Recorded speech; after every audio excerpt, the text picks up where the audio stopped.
মিয়ানমারের রাখাইন রাজ্যে চলমান যুদ্ধে দেশটির সশস্ত্র বিদ্রোহী গোষ্ঠী আরাকান আর্মি মন্ডো শহর নিয়ন্ত্রণে নেওয়ার দাবি করেছেন। ফলে বাংলাদেশ মিয়ানমার সীমান্তের ২৭০ কিলোমিটার সীমান্তের পুরোটাই আরাকান আর্মির নিয়ন্ত্রণে চলে গেছে।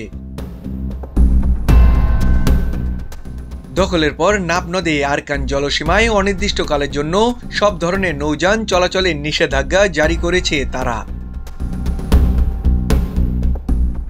কয়েক মাস ধরে মিয়ানমারের জান্তার সঙ্গে লড়াইয়ের পর রবিবার ৮ই ডিসেম্বর সকালে মন্ডো শহরের নিয়ন্ত্রণে নেওয়ার দাবি করেছেন আরাকান আর্মি।